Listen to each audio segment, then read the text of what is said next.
Why was everyone staring at her like she didn't belong? The air inside the USS Eegis tasted of recycled oxygen, machine heat, and old coffee. It wasn't air meant for civilians.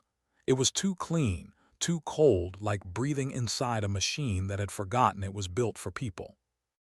Dr. Aries Thorne felt the pressure shift in her ears as the blast door sealed behind her. The sound of steel on steel, final, mechanical, and absolute. She adjusted the strap of her small leather satchel and took one careful step forward into the warship's humming heart. No one spoke to her. The corridor lights burned white, clinical, reflecting off endless walls of gray. Every officer that passed gave her the same look, a quick scan, confusion, dismissal, civilian, out of place, an interference in the sacred order of rank and duty. Then came the first wall, a young lieutenant, posture perfect, eyes sharp but suspicious.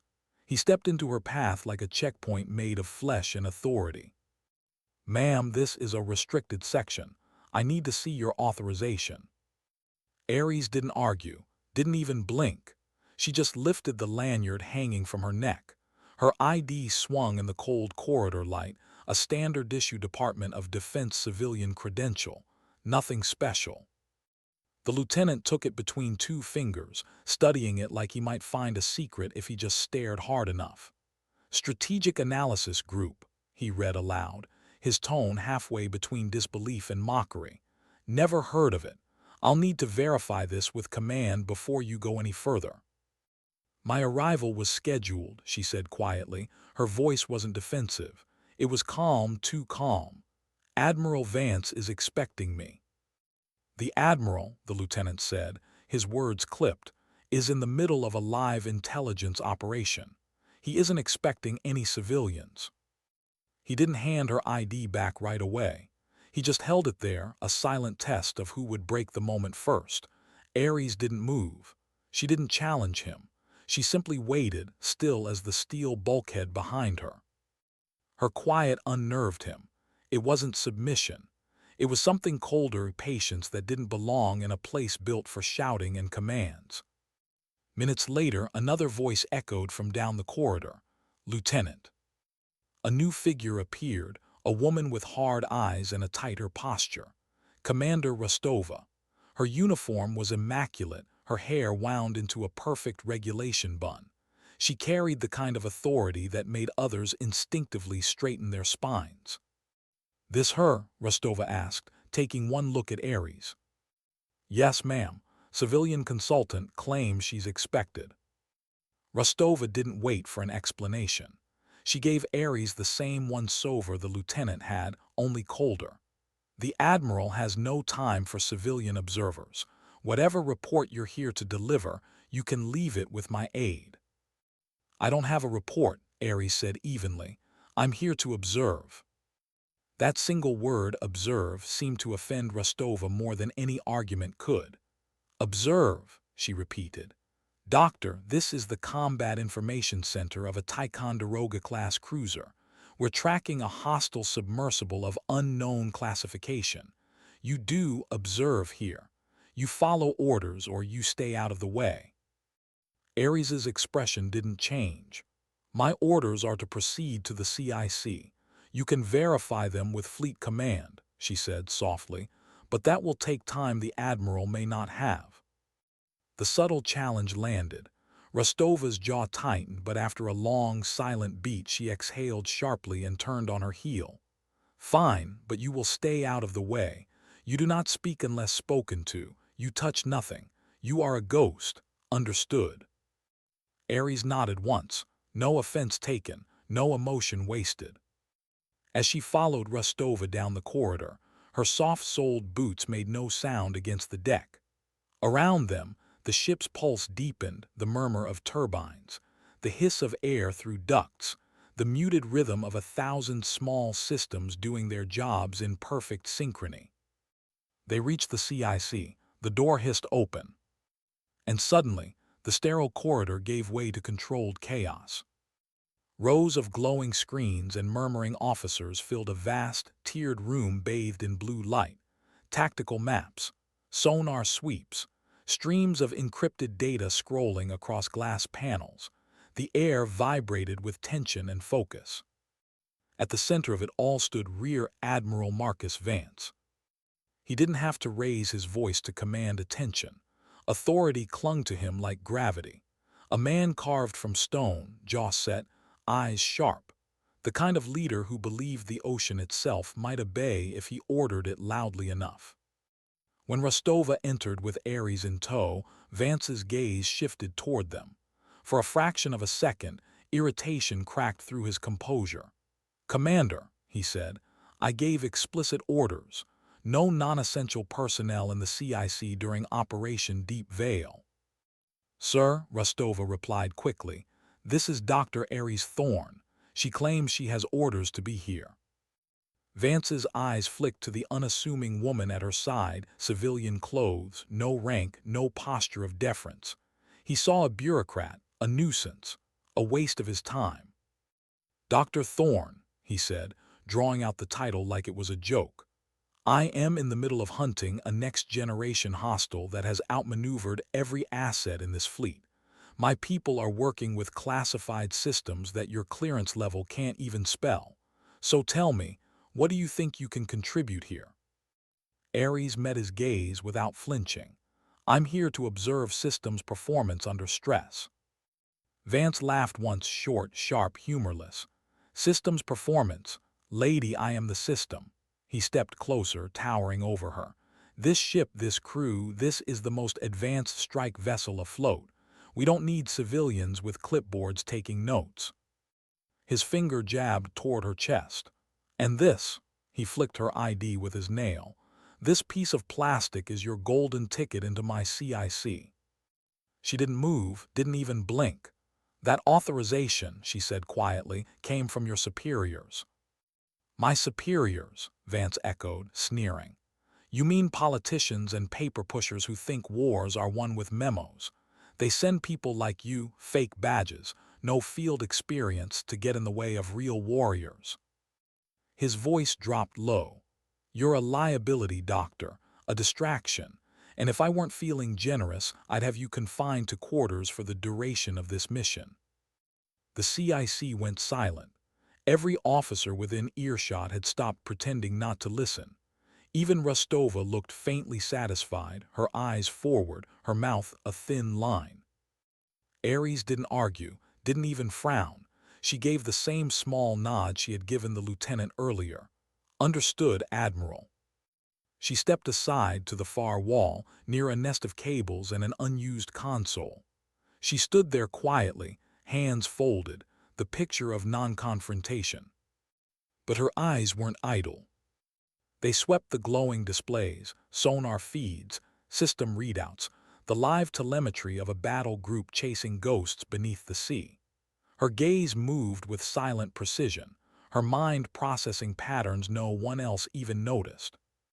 She had come to observe, and she was doing exactly that. 20 minutes passed. The Eegis hunted its invisible prey, an enemy submarine designated X-1, a phantom that appeared and vanished without trace. Each failure made Vance's voice sharper. "Where is it?" he barked. "We had a contact, then nothing. It's playing with us." "Sir, all passive sweeps are negative," Rostova replied, her fingers flying over her controls. "Acoustic signature buried under modulated white noise." Vance's knuckles whitened. "Then find a way to rip the cloak off." And then it began. It didn't start with noise. It started with silence. A flicker, a single line of static on the main tactical display. An ensign frowned, tapping his console. "Sir, I'm getting a ghost recursion on the passive array." Then another console glitched. Another warning light blinked red. "Sir, targeting data is dropping." "What? Get it back online." The hum of the CIC shifted, the steady rhythm of machinery breaking into chaos. Screens flickered, glowed, and filled with static. The ship's AI voice stuttered, looping the same temperature reading, 222 degrees CC cell, until it fractured into white noise. "Cyber attack," Rostova shouted. "Full systems compromise." The alarm screamed to life. Red lights bathed the room in panic. Vance barked orders, but his voice was lost in the avalanche of failures. Every system crashed at once: navigation, weapons, IFF, comms. The Eegis, pride of the fleet, had gone blind in 30 seconds. Someone shouted, "Sir, it's rewriting the OS, in real time." The words hit like a torpedo. And through it all, the alarms, the shouts, the chaos, one figure did not move. Dr. Aries Thorne stood against the far bulkhead, eyes calm, heartbeat steady. She didn't flinch, didn't gasp. She watched the screens like a surgeon watching vitals fail, not with fear but with calculation. She had seen this before. While others fought to save the system, she quietly set her satchel on the floor and knelt. The zipper's soft rasp was the only sound she made. From inside, she lifted something that didn't belong on a Navy ship, a black, unmarked slate. No logo, no camera, no ports except one. She rose, the device glowing faint amber in her hands, and without asking permission, she walked toward a dead console. No one noticed her yet, not with the world ending around them. But they would. Because the woman the Admiral mocked was about to show them exactly who she was. Who was she really? And how did she stay so calm when everyone else was falling apart? The alarms screamed like dying machines. Red lights pulsed in time with panic, washing every face in shades of blood and fear. The once silent rhythm of the USS Eegis had become a heartbeat in cardiac arrest. Admiral Marcus Vance stood frozen on the dais, his command dissolving beneath him.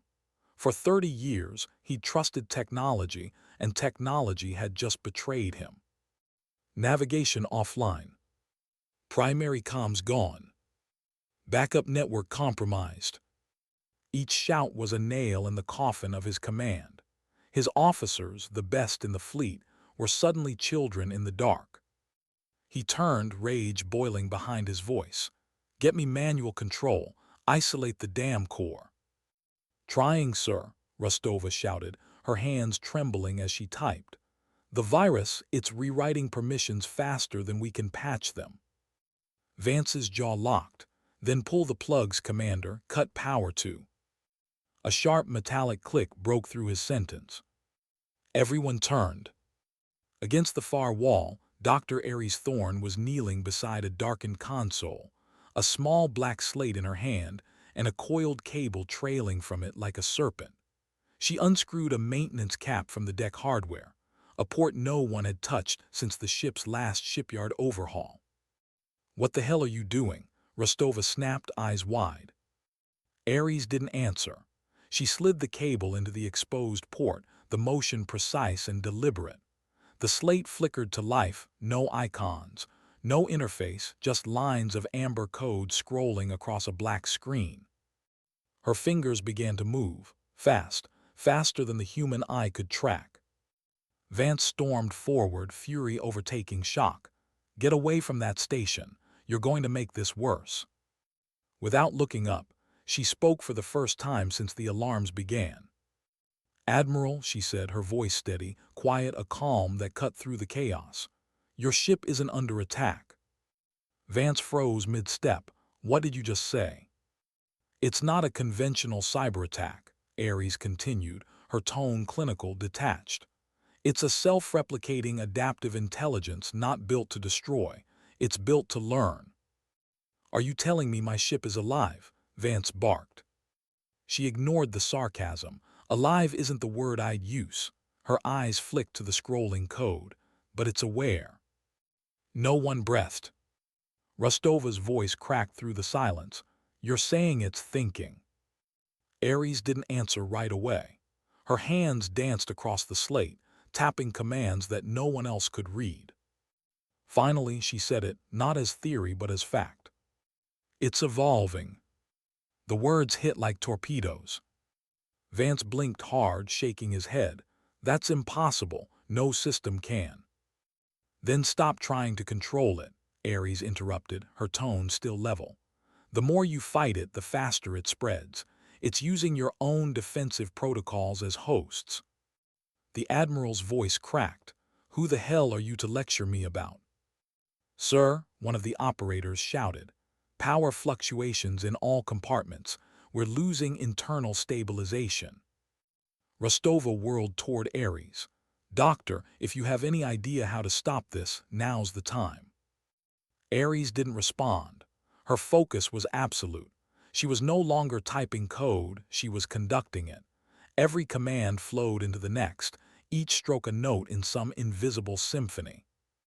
Then finally, she spoke, not to the Admiral, but to a young sonar operator struggling to reboot his system. Ensign Chin. The young man startled. Ma'am. Your sensor control board. What's its power relay designation? US-7 Bravo Charlie. But it's dead, the entire board. The board isn't dead, she said. The network is. Connect your raw data feed to the auxiliary port, cable bundle 9. The ensign hesitated. That's for diagnostics, we'll short the relay. Do it, she said quietly. Now. Vance turned to Rostova. Commander, stop her. But Rostova didn't move. Not yet. There was something in the doctor's tone, that unwavering, unnerving certainty. It didn't sound like a request. It sounded like an order. Chin obeyed. He knelt, hands shaking as he pulled the thick red-striped cable from the locker. Within seconds, his console flickered. A raw, chaotic signal appeared, a ghostly pattern of sound waves. Doctor, he whispered, I have something. Hydrophone signal, it's faint, but it's real. Ares's eyes flicked toward his screen. That's the X1. The room froze. She continued typing, lines of amber code reflecting in her gray eyes. It's been here the whole time. The virus was using your processing network to filter it out. The ship, been blind by design. Vance stood motionless, staring. Rostova swallowed hard. What are you doing now? Ares's reply was flat, creating a sandbox. What does that even mean? It means I'm giving your ship a second brain. Her slate pulsed brighter as she worked, the hum of nearby systems subtly shifting, like the ship itself was listening. Vance's voice trembled with barely contained rage. You're hijacking my systems. Ares didn't look up. No, Admiral, I'm saving them. Her hands moved faster, summoning command lines no one recognized, strings of code, far beyond military convention. Her mind was mapping the infection, tracing the digital parasite's logic until it exposed itself. Rostova's eyes darted across her console. Sir, the firewall, it's spiking. The virus is trying to lock us out completely. Ares's voice cut through again, firm now. Kill the firewall. Rostova stared at her. Are you insane? That's our last defense. Your last defense was compromised 28 minutes ago, Ares said evenly. Right now, your firewall is a cage. Shut it down and the infection will have to show its hand. Vance's patience shattered. He strode toward her, fury shaking every syllable. Enough. You're done here, Doctor. I'll have security escort you out. He reached for her shoulder. Admiral, she said quietly, eyes still on her slate, if you touch me before I'm finished, you'll lose your ship. It wasn't a threat, it was a fact. Vance froze mid-step. For the first time in hours, silence fell across the CIC. The alarm still blared, the lights still flashed, but everyone was watching her. The woman in civilian clothes, commanding the ship without ever raising her voice. And somehow it was working. Sir, Rostova said, her voice uncertain, I'm reading restored sonar on auxiliary systems. Limited but functional. Ares nodded. You'll have partial control in 20 seconds. Weapons and propulsion still isolated. Don't try to reboot them. Why not? Vance asked, teeth clenched. Because the moment you do, she replied, the virus will jump. It's waiting for you to fight back. For the first time, the Admiral didn't have an answer. He simply stood there, his jaw tight, eyes flicking between his dying ship and the woman who seemed to be resurrecting it with nothing but code and conviction. She leaned closer to her slate, voice barely audible now, a murmur between her and the machine. "Come on, show me where you hide." Lines of amber text cascaded across the screen, reflecting off her face like the glow of a campfire. Then, a flicker. A new pattern emerged. "There you are." Her hands blurred again. A new set of commands flashed. The deck hummed. The flickering lights steadied, the AI's voice cut off mid-stutter. Then silence. For the first time since the chaos began, the ship was still. "Status," Vance whispered. Rostova scanned her displays. "We're stable, systems in isolation, navigation manual, sensors online." Vance turned toward Ares. She was still typing, slower now, precise, deliberate, surgical. "What did you do?" he asked, his voice softer now. "I built a parallel system," she said simply. "Yours is compromised, mine is." Vance's throat tightened. "You built a new network on a handheld slate." Her eyes finally lifted to meet his. "You'd be surprised how much can be built when you stop asking permission." No one spoke. The crew watched her in reverent silence. Even the admiral, the man who commanded a billion-dollar ship, suddenly felt small beside her calm certainty. Rostova stepped forward, disbelief laced with awe. "Who are you?" Ares looked at her for the first time, and for a moment, just a moment, something human flickered behind her eyes. A shadow of exhaustion, maybe sadness. "No one you were supposed to meet," she said quietly. Then, turning back to her slate, "Now, if you'll excuse me, I'm not finished." Her tone wasn't arrogance. It was burden, the sound of someone who'd carried secrets too long. And as the Eegis, heartbeat steadied once more, as consoles came back online under her ghost-coded control, one truth began to dawn on every soul in that room. This woman wasn't just fixing their systems. She was rewriting what power meant aboard this ship. When everything you've ever believed about control collapses, who do you trust then? The Combat Information Center was a tomb of blue light and silence. The alarms had gone quiet, but not out of victory, only shock. Every eye in the room was fixed on the unassuming woman standing by the auxiliary station, her black slate glowing faintly in her hands. Dr. Ares Thorne's fingers moved in calm, deliberate rhythm, the kind of composure that didn't just command attention. It commanded faith. Admiral Marcus Vance had spent decades in command. He'd led men through storms, seen missiles streak across night skies, watched ships die in silence, but never had he felt this kind of fear.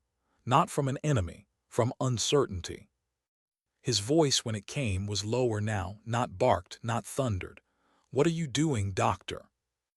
Ares didn't look up. "Your ship's nervous system has been hijacked. I'm isolating its mind." "English," Vance said sharply. "I'm cutting the infected software off from the hardware it controls," she replied. "The virus can't infect what it can't see." Rostova's head snapped toward her console. "Ma'am, that could crash the entire core. You'll fry the data bus." Ares glanced up briefly. "It's already fried, you're just pretending it's not." Her tone wasn't cruel, just true. The CIC was a paradox of motionless panic. Officers stood ready but helpless, caught between training and the quiet authority of this woman who didn't belong. Vance finally said, "You think you can just take control of my ship?" She met his eyes, and for a long moment the hum of machines filled the silence between them. "No, Admiral," she said softly, "I think I already have." That sentence, delivered without threat, without pride, landed heavier than any explosion. Rostova's eyes flicked between them. The admiral, the civilian, the unspoken war for command. But something deeper than command was shifting here. It wasn't about power. It was about competence.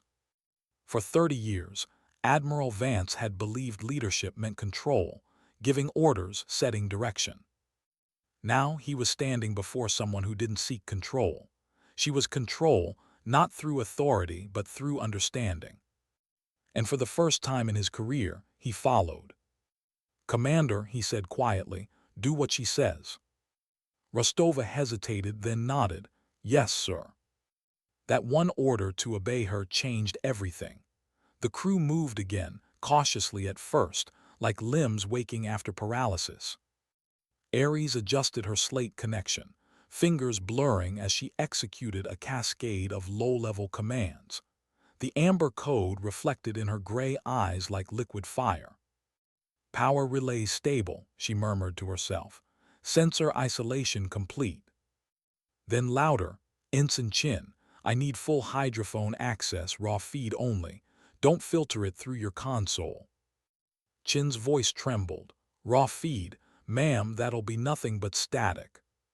Static has truth in it, she said simply. You just have to listen differently. He hesitated, then complied.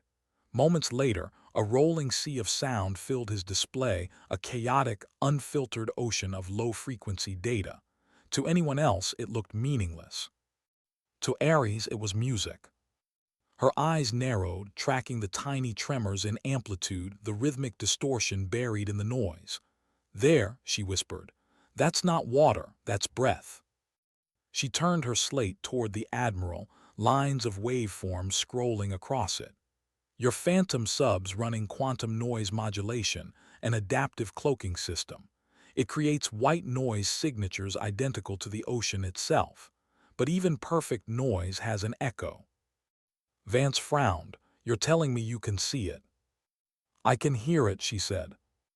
Then, tapping several keys in rapid sequence, she began reconstructing the submarine's acoustic fingerprint. In seconds, a shape began to form on the main screen, faint, ghost-like but unmistakable. The X-1. A collective breath filled the CIC. Rostova stepped forward slowly, her eyes wide. Holy hell. Vance's voice dropped to a whisper. How long have we been blind? Long enough, Ares said. It's been testing you, mapping your response times, your electronic doctrine. Every command you gave, it was listening. Rostova turned sharply. That means it knows we're back online. No, Ares said. It thinks you're still blind. I'm feeding it false telemetry through your old network, a puppet signal. It's watching a dead version of you. Vance's throat went dry. You're using deception. Ares's eyes lifted from her screen. I'm using humanity. Machines can't lie convincingly. People can. That quiet line lingered like a moral truth, simple, haunting. Sir, Chin called from sonar. The X-1's moving, heading 019, closing fast. Rostova checked her displays. If it gets within 10 kilometers, we're inside torpedo range. Vance leaned forward. We have weapons. Why aren't we firing? Because if you fire now, Ares said, you'll reveal we're alive, and then it will kill us first. Her calm was eerie, almost fragile, but beneath that stillness was iron. She typed one final command and unplugged her slate. The network's isolated. From now on, every system we use, we run it manually. No AI, no automation, just human hands. Rostova blinked. That's suicide. We'll lose efficiency. Efficiency doesn't win wars, Ares replied softly. Resilience does. She turned toward the Admiral. I need your torpedo control access. Vance hesitated. You plan to? Not yet, she said, but soon. He studied her for a moment. This civilian who had appeared from nowhere, torn apart his command, and yet somehow, impossibly, held his ship together. And in her calm, he saw something that unnerved him more than the enemy outside. He saw certainty. Who sent you? He asked finally. Her eyes didn't lift from her screen. You don't want that answer. He stepped closer, voice low, strained. Doctor, you show up on my ship in civilian clothes, override my command systems, and take control of a classified operation. I think I deserve to know who I'm dealing with. Her hands paused on the slate. Then slowly, she looked up, and there was something in her gaze that silenced him instantly. Admiral, she said, her tone almost kind. You don't need to know who I am. You just need to trust that you'll be alive when I'm finished. The words weren't arrogance, they were promise. Outside, deep beneath the rolling black of the Pacific, something stirred. The X-1 was moving closer, an invisible predator stalking its prey, unaware that its quarry was no longer blind. Range closing, Chin whispered. 8 kilometers, 7.9. Rostova's voice was steady now, the fear replaced by grim focus. We're in the kill zone. Vance's fists clenched. If it fires. It won't, Ares interrupted. Not yet, it's scanning, making sure you're dead. She tapped her slate again, and I'm about to prove you're not. On her display, she began feeding the submarine false echo data, a phantom target 2 kilometers east of the Eegis. Rostova's eyes widened as she realized what was happening. You're spoofing it. You're feeding its sonar back to itself. Exactly, Ares murmured. Let's see how smart it really is. The room was silent, except for the hum of machinery and the creak of steel under pressure. Contact bearing 201, Chin said. It's slowing.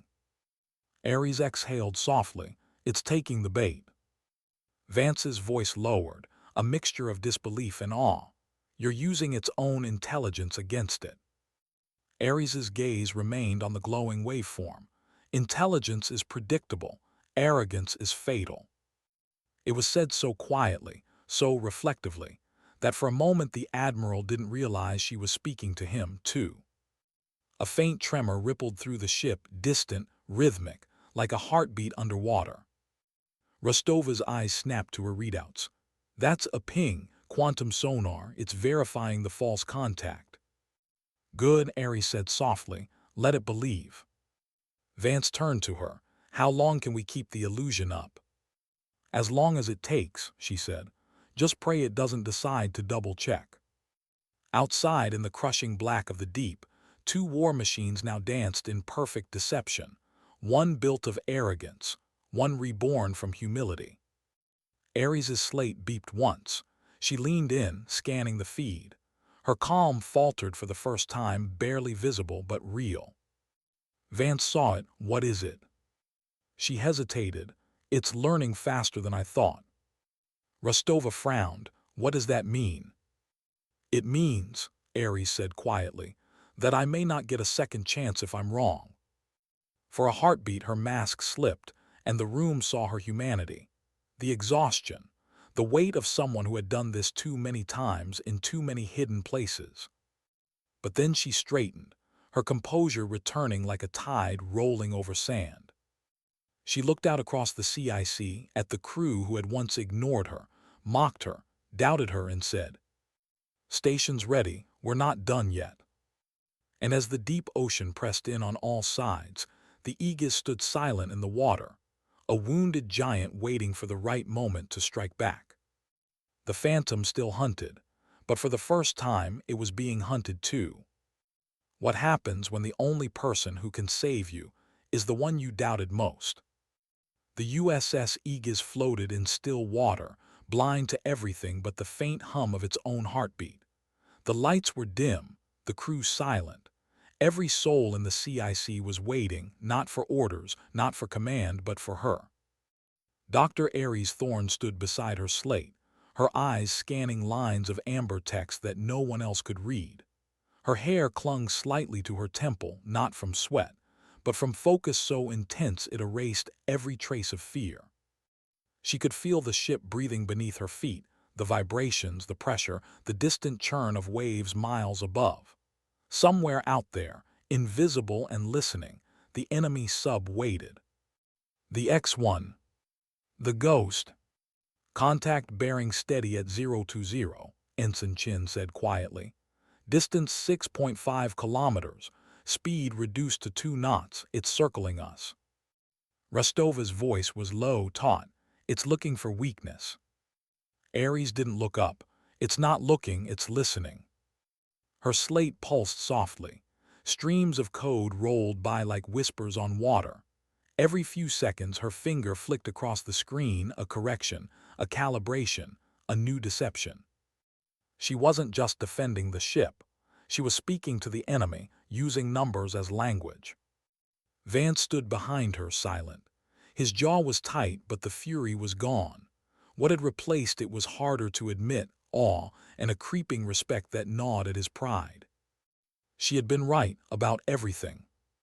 And now his ship's survival hung on the hands he had nearly had arrested.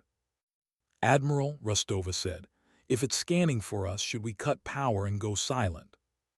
"No," Ares said before Vance could answer. Her tone was calm, final. "If you go silent, it'll know we're alive. Dead things don't hide." Her logic was alien, but it made a chilling kind of sense.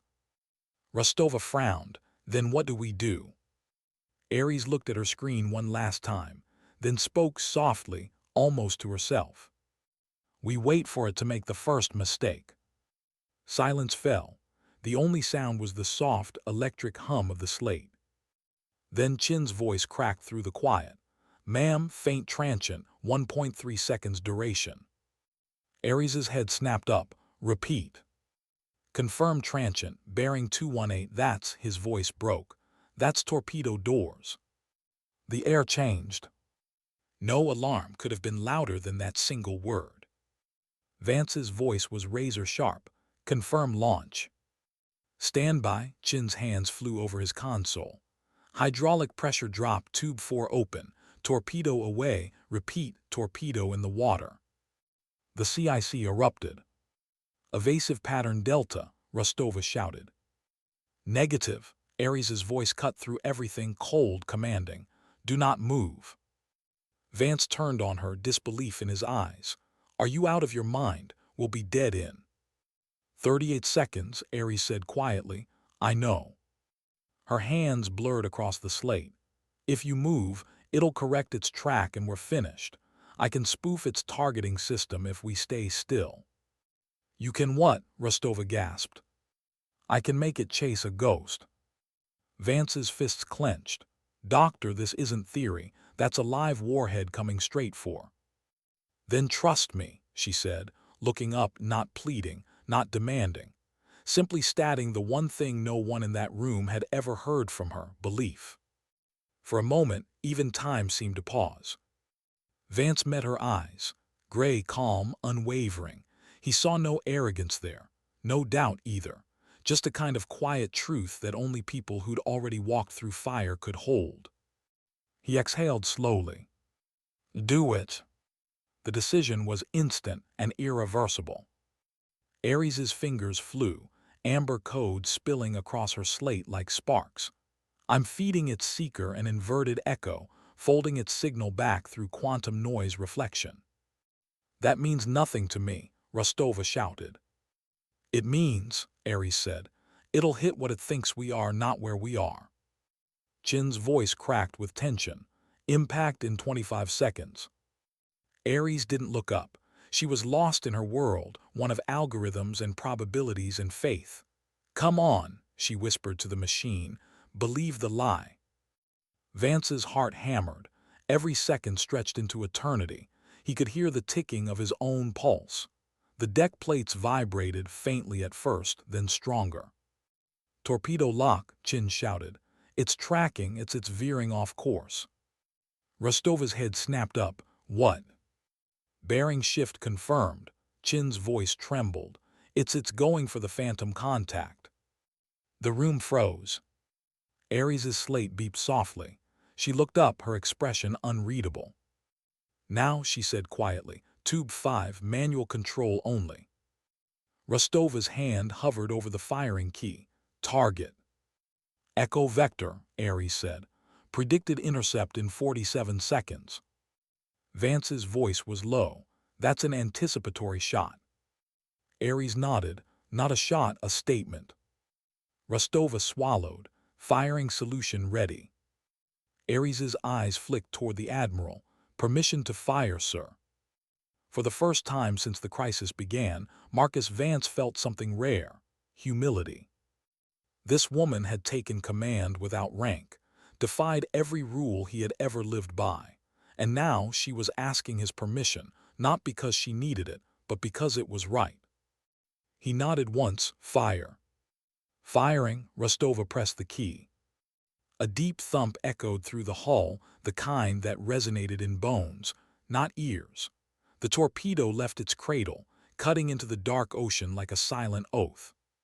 "Torpedo away," Chin called. "Tracking, tracking." The seconds crawled. Aries stood perfectly still, eyes fixed on the main display. The only sound was her breathing, slow, steady. Then a flicker. A spike on the hydrophone feed. A light. "Acoustic contact," Chin shouted. We've got a detonation. Secondary explosion confirmed." Rostova turned, disbelieving. "You hit it." Aries didn't move, didn't celebrate. Her voice was barely above a whisper. "No, we ended it." The room erupted. Cheers, laughter, gasps of relief, the sound of survival. But Vance didn't speak. He just stared at her, silent, trying to piece together what he had just witnessed. This woman had walked onto his ship with nothing but a satchel and a badge he'd mocked, and had just saved every soul aboard. He stepped toward her slowly. "Doctor." She didn't look up. Her fingers were still moving, slower now, running deep-level diagnostics, ensuring the virus hadn't survived. "Dr. Thorne," he said again, "you're going to tell me who you work for." No answer. Vance reached forward, his hand closing on the black lanyard around her neck. He yanked it, hard, the laminated card swinging free. "This," he hissed, "this flimsy piece of plastic, you expect me to believe this is authority." The card spun once in the air, and then it caught the light. Behind the civilian ID, half hidden until that moment, was another card, not plastic but metal. Matte black, heavy, engraved. It didn't reflect light, it swallowed it. And in its center, burned into the metal like a brand of power itself, was the presidential seal of the United States. The air left the room. Below it, 3 lines of text. Directive 7. Eyes only. Authority absolute. The Admiral's fingers trembled, his throat tightened, the blood drained from his face. He had heard whispers, ghost stories in classified briefings. Directive 7 wasn't an office, it wasn't an agency. It was final authority, a fail-safe program triggered only when the system itself became the threat. He looked up slowly, his voice breaking. "You're your Kestrel." Aries's gray eyes lifted to his. She didn't confirm, she didn't deny. She simply said, "We don't use names." The silence that followed was total. Even the hum of the ship seemed to fade. Commander Rostova stared, her mouth half open, the blood draining from her face. "My God." Vance's hand lowered slowly, the card still dangling between his fingers. His voice cracked, not from anger this time, but from something far rarer in a man like him. "Doctor, I didn't know." "I know," she said quietly. And that was the worst part, she did know.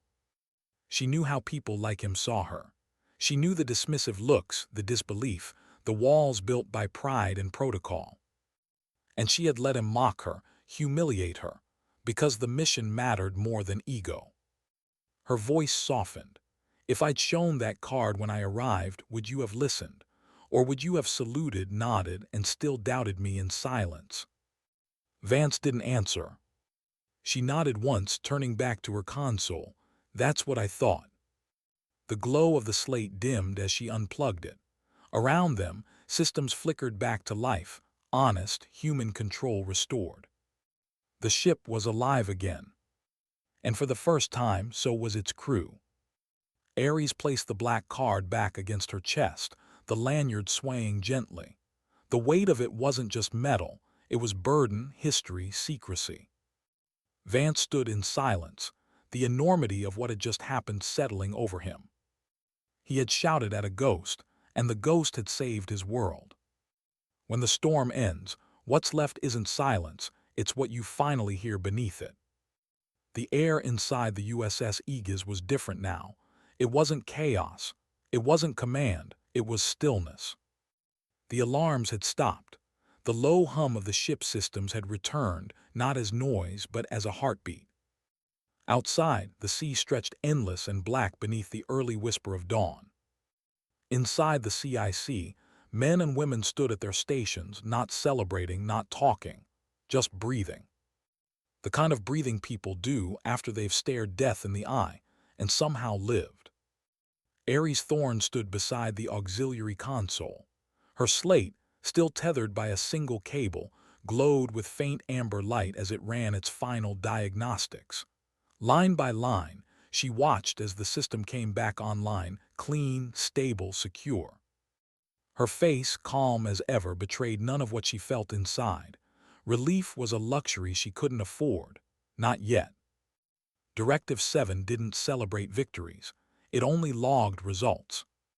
Behind her, Admiral Marcus Vance hadn't moved from the dais. His uniform looked less crisp now, the sharp edges of command dulled by the weight of what he'd seen. He watched her in silence, unsure whether to speak or simply let her work. Rostova broke first. "Damage control reports all decks stable," she said softly. "No hull breach, no secondary contact." Her voice wavered. "We're clear, sir." Vance nodded once slow. His voice when it came was hoarse. "Very good, Commander." He didn't sound like the man who'd commanded fleets. He sounded human. For a long time, no one moved. The CIC that had once thrummed with tension now felt like a church. And in the center of that quiet congregation stood the woman who had just rewritten what they all thought was possible. Aries finally spoke, to no one in particular. Infection neutralized. No residual code fragments detected. Ship integrity at 98%. Then, gently, she unplugged the cable from the port and slipped the slate back into her satchel. It was over. No cheer followed. No applause. Just the faint exhale of people who didn't yet understand they were alive because of her. Vance took a slow step forward. His boots echoed against the metal deck, the only sound in the vast chamber. He stopped beside her console, close enough to see the lines under her eyes, the faint exhaustion she never let show. For a moment he just stood there, his pride warring with something rarer, gratitude. He cleared his throat softly. "Doctor." She didn't look up. "Admiral." He hesitated. The word felt too small for what he needed to say. He stopped himself, started again. "I owe you my ship." Aries typed another command, eyes still fixed on the screen. "No," she said softly. "You owe me nothing. You followed when it mattered. That's what saved your crew." He shook his head. "Don't do that. Don't make this sound simple." "It is simple," she said. "You trusted a stranger when you had no reason to. That's rare." He stared at her, this quiet, mysterious woman who had walked into his command and dismantled it with grace. Finally he said, "Directive 7. He let the words hang in the air like something sacred and dangerous. "It's real then." Her lips twitched, almost a smile. "It's necessary." "Who authorizes it?" "The only office that can," she said quietly, "and only when the chain of command fails." The words stung. They weren't meant to, but they did. Vance looked down at the deck. For a man who'd built his life on control, that truth landed like a verdict. "The chain didn't fail," he said after a long pause. "I did." Aries turned off her slate. The light faded from her face. She finally met his eyes. "You did what every leader does when the world stops making sense," she said. "You clung to what you knew. That's not failure, Admiral. That's human." The simplicity of it disarmed him. He exhaled, a sound somewhere between a sigh and a surrender. "You make it sound like mercy." She looked back at the glowing horizon, beyond the viewport, faint light spilling across the dark sea. "Maybe it is," she murmured. The ocean outside was calm now, glass smooth and endless.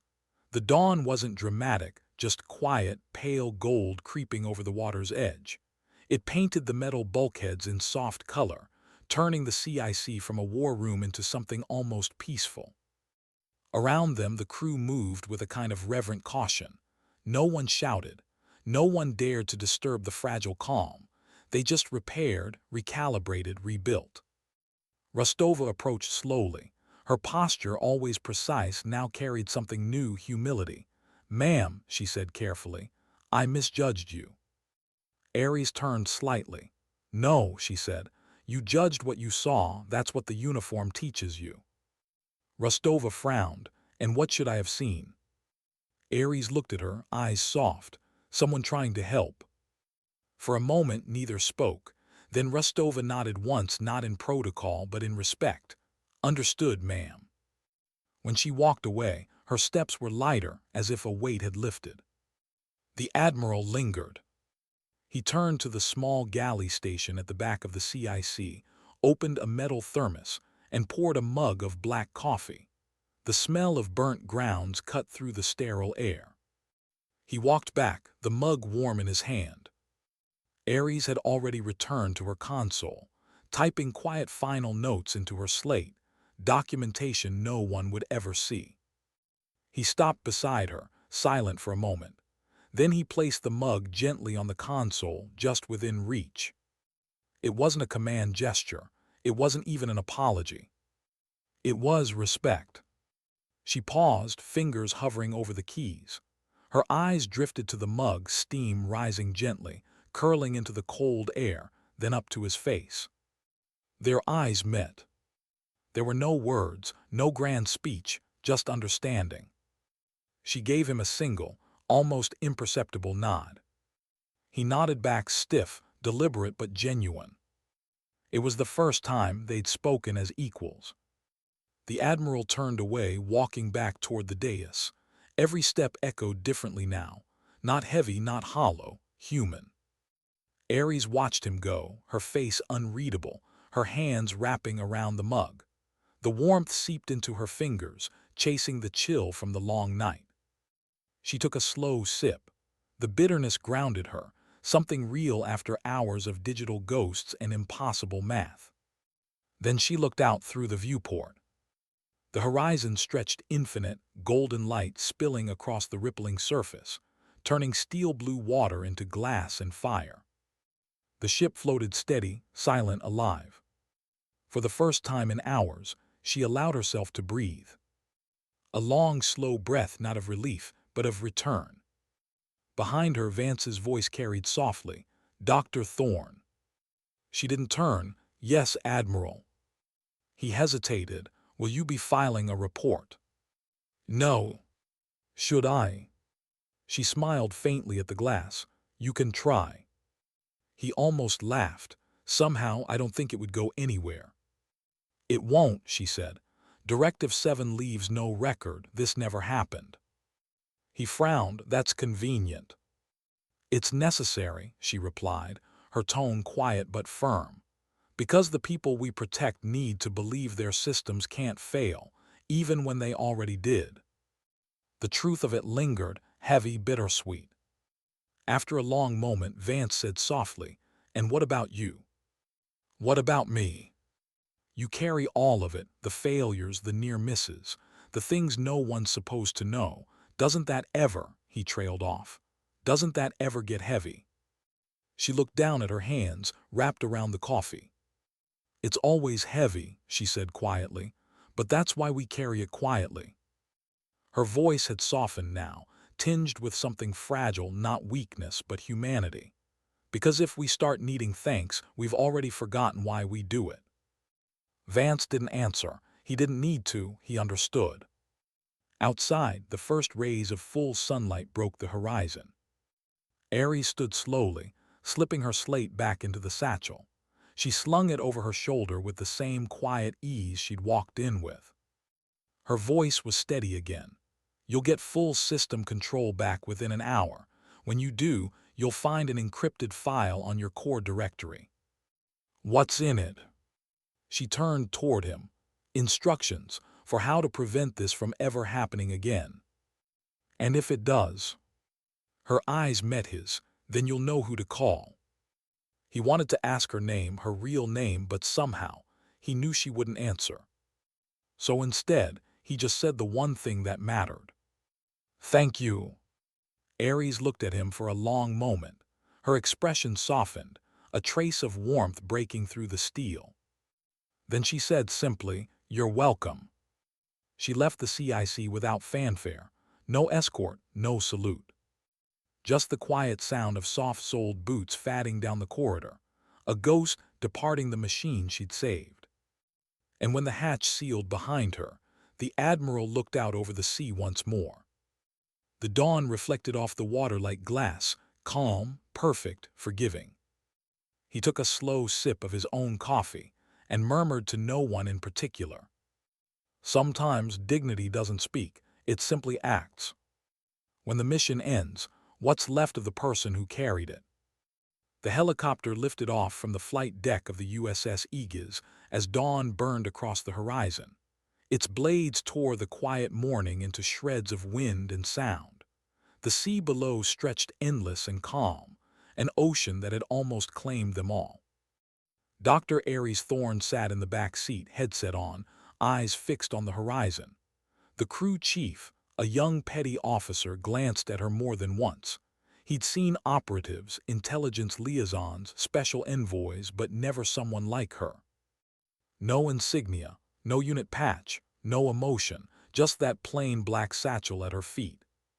He didn't ask where she was going. He didn't have the clearance.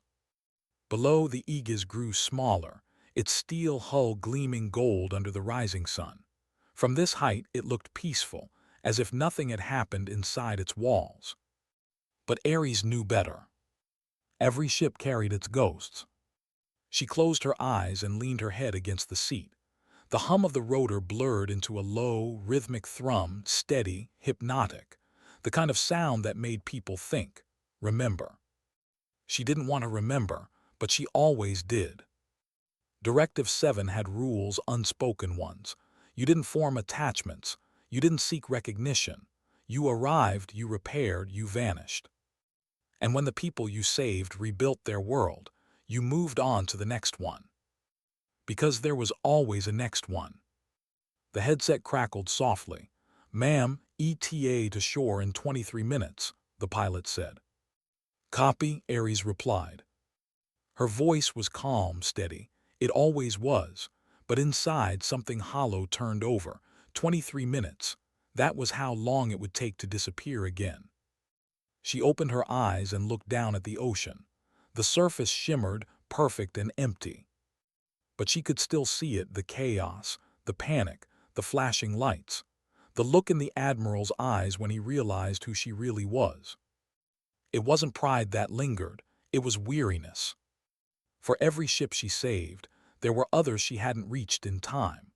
Names she never learned, lives that flickered out between lines of code or radio silence. The headset buzzed again. "Ma'am," the pilot's voice was hesitant now, "permission to ask a question." She didn't open her eyes. "You already did." "Right, sorry," a pause. "What exactly are you?" The corner of her mouth lifted, the faintest shadow of a smile. "I'm what people call when they've run out of options." He laughed softly. "So what, like a fixer?" Ares didn't answer. The silence stretched until the pilot realized he wasn't supposed to know more. He went quiet. The horizon ahead grew sharper, the thin line where sea met land. 23 minutes. She thought of Admiral Vance, of his final words before she left. Sometimes dignity doesn't speak, it simply acts. He said it quietly, almost to himself, but she'd heard. And she'd carried it with her since. The chopper banked left, descending toward the coast. Below, cliffs rose like jagged teeth, the surf hammering at their base. A secluded landing pad came into view, a single black SUV waiting beside it. As the helicopter touched down, Ares gathered her satchel, the wind tearing through her hair. The crew chief opened the door, but she was already stepping out, precise, composed, moving as if the motion had been rehearsed. She gave no salute, no farewell. The blades roared back to life as the helicopter lifted off again, leaving her alone in the whipping wind and salt spray. The SUV's rear door opened automatically. Inside sat a man in a charcoal suit, no name badge, no rank. His posture was straight, his expression unreadable. Ares slid in beside him. He didn't speak, neither did she. The door shut. The vehicle began moving, the hum of the engine blending with the distant sound of waves. Minutes passed, the coastline blurred by sharp rocks, white foam, and the wide emptiness of the Pacific. Finally, the man in the suit spoke. His voice was smooth, practiced. Directive 7, Field Asset Kestrel 3, mission status. Ares looked straight ahead. Successful containment, hostile code neutralized, zero external exposure. Casualties? None. He nodded, collateral. She hesitated, human pride. That earned her the faintest flicker of a smile from him. That's acceptable collateral. Silence again. After a while, he said, "The president read your preliminary packet. He's impressed." Ares's eyes flicked to the window. He shouldn't be. It shouldn't have happened in the first place. You stopped it. I delayed it, she corrected. The system's still vulnerable. People like Vance still believe control means understanding. That's the flaw, not the code. The man studied her for a moment. You think he learned something? She thought of the Admiral's face when the seal on her badge caught the light, the shock, the surrender, the humility that followed. Yes, she said quietly, I think he did. They drove in silence for several minutes.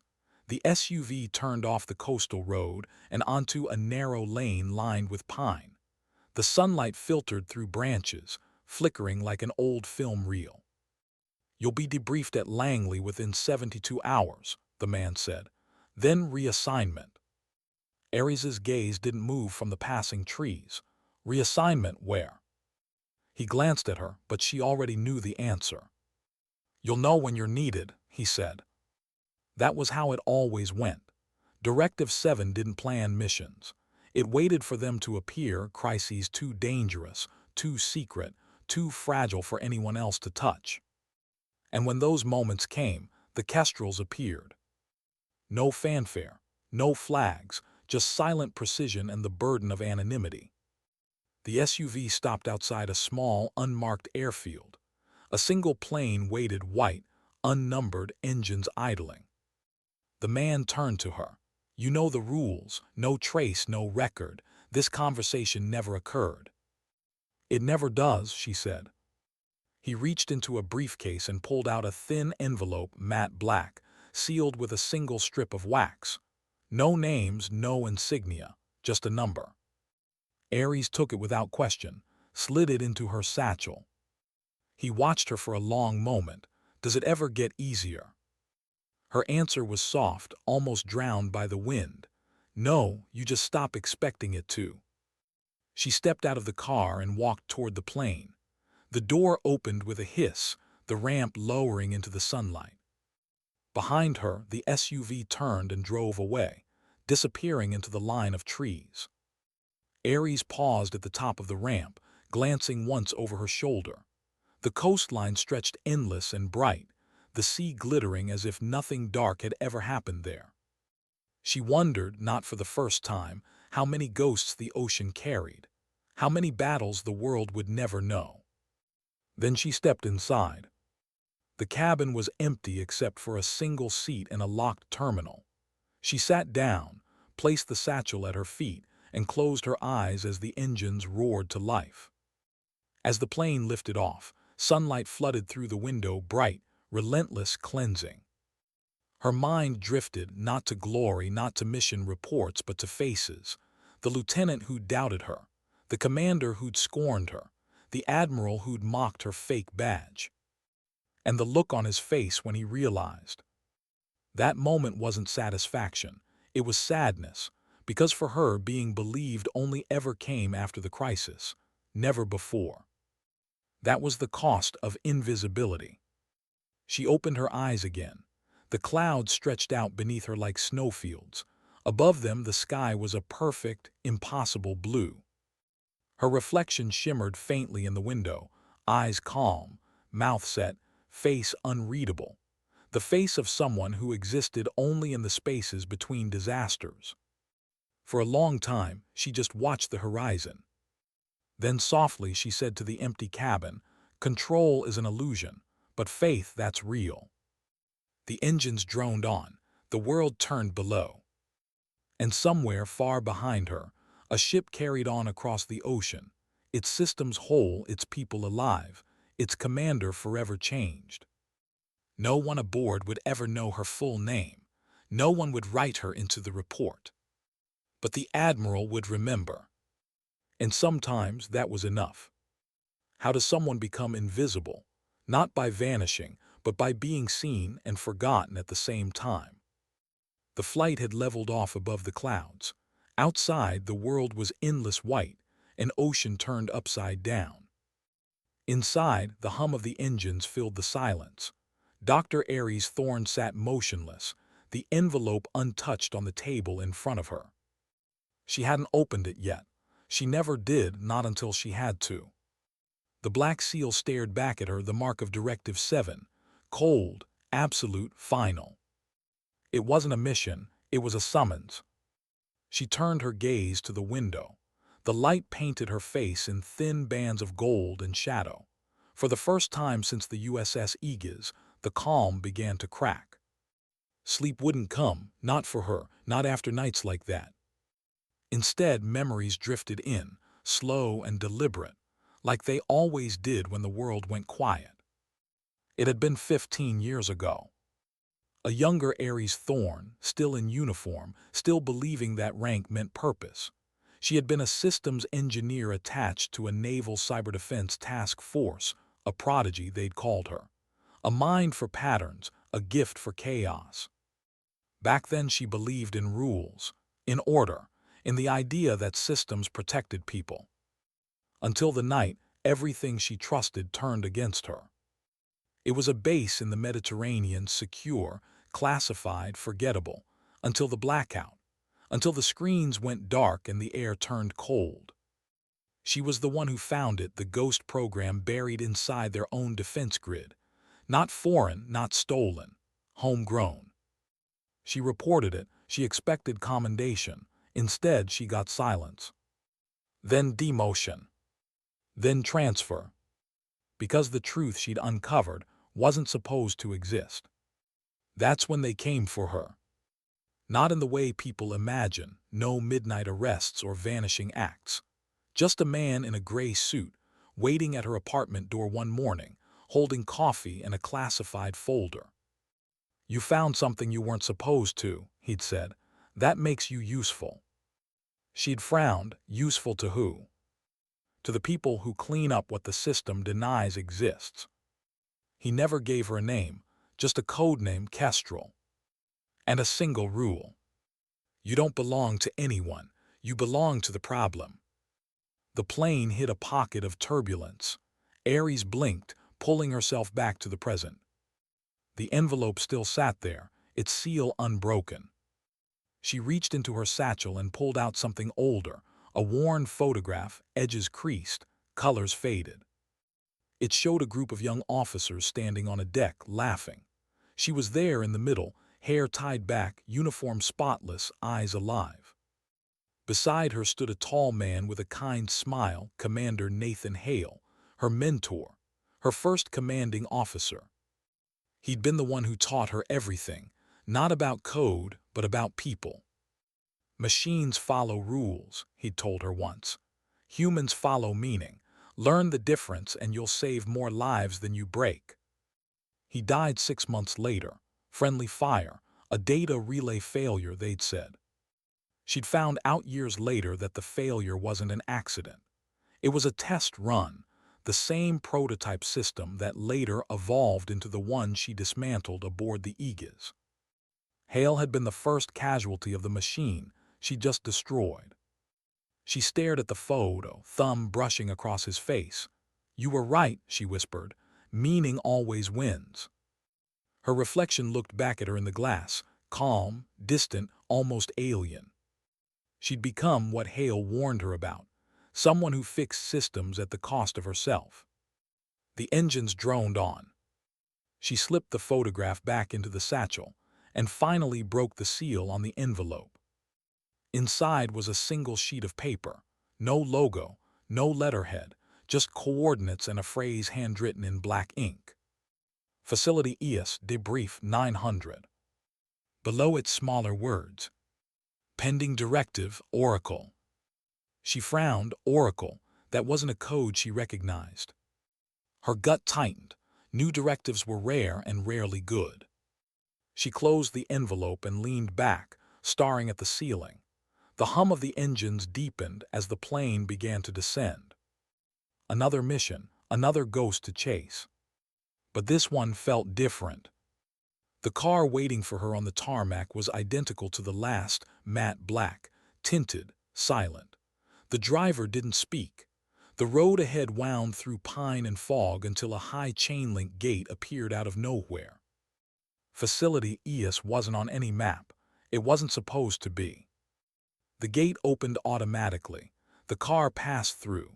Inside, the landscape changed, not a base, not a bunker. It looked more like a retreat, minimalist buildings, water running over stone, a strange, artificial peace. Ares stepped out. A woman waited for her near the entrance, early 60s, silver hair, eyes sharp as razors. She wore no insignia, but her presence was authority itself. Ares Thorne, she said, it's been a long time. Ares recognized her instantly. Director Lorren. The older woman smiled faintly. Still remembering names, that's good. Most of our kind stopped doing that. Ares followed her inside. The hallways were glass and light, sterile, reflective, too quiet. Lorren spoke as they walked. I read the Eegis file. Clean work. You neutralized a Class 7 intrusion without escalation. Ares nodded once. It wasn't clean, ma'am, just successful. Lorren gave a small, knowing smile. Success is never clean, Ares. That's why they call us. They reached a glass-walled office overlooking a still lake. Lorren gestured for her to sit. Ares did. The director studied her for a long moment. You look tired. I'm fine. Don't lie to me, Lorren said gently. You've been running 5 directives in 12 months. You haven't taken a break in 3 years. Ares's jaw tightened. The world doesn't pause, ma'am. No, Lorren said softly, but you should. Silence stretched. Then Lorren leaned forward, hands clasped.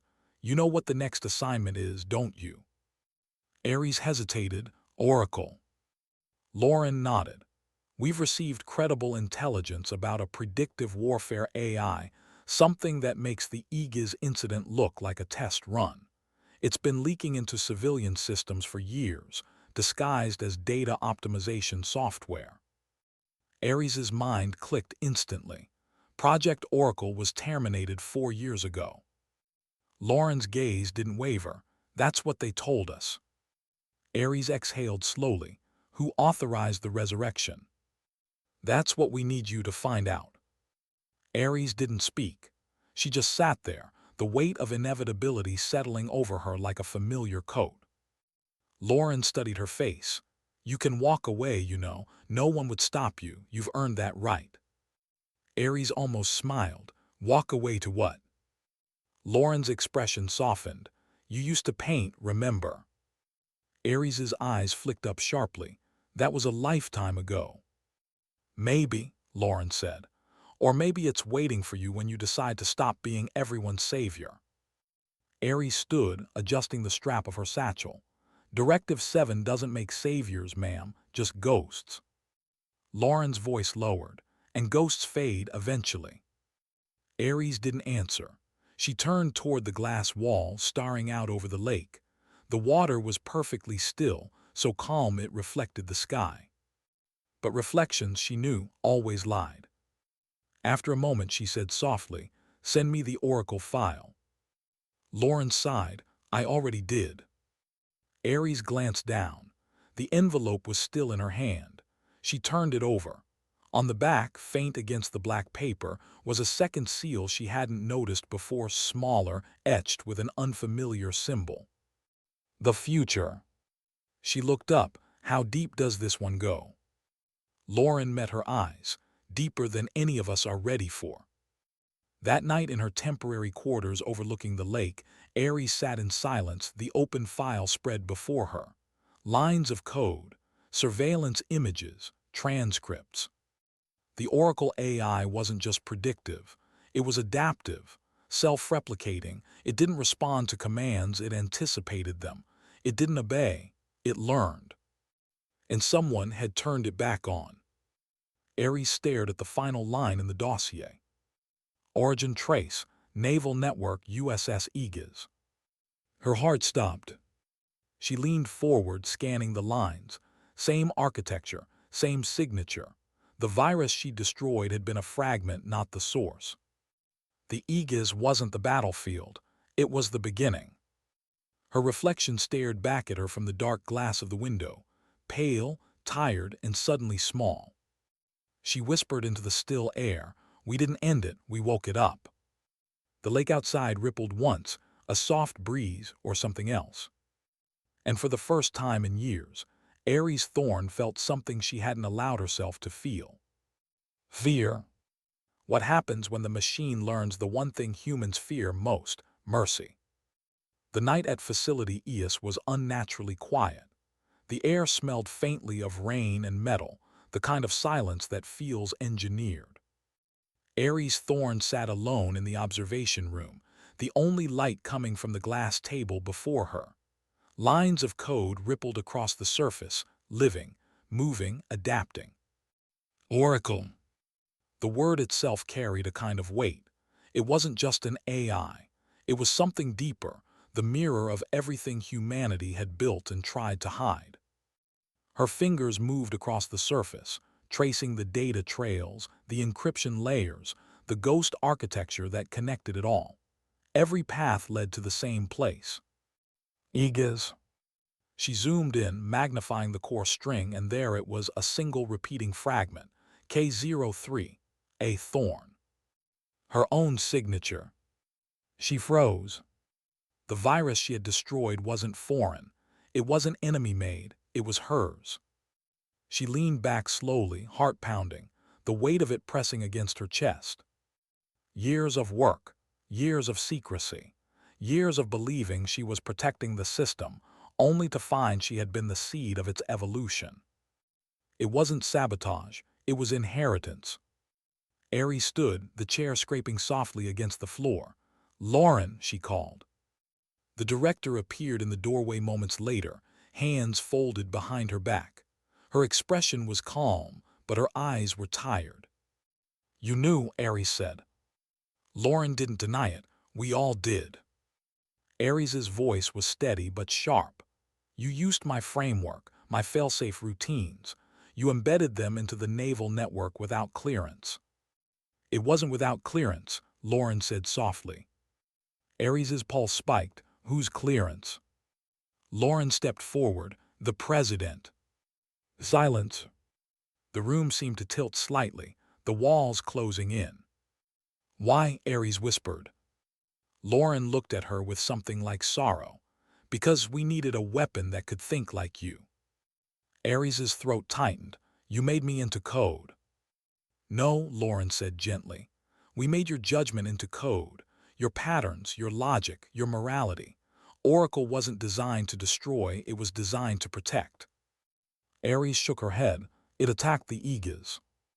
"It reacted," Lorren corrected, "to interference. You created a machine that mirrors intent. It judged the ship's command as unstable and acted preemptively." Aries laughed once bitterly. "It almost killed them." "It learned from you," Lorren said softly. "You don't ask permission, you act. You solve problems no one else can, so did it." The words hit harder than any weapon. Aries stepped back. "You unleash something that doesn't understand restraint." Lorren's gaze didn't waver. "Neither did you once."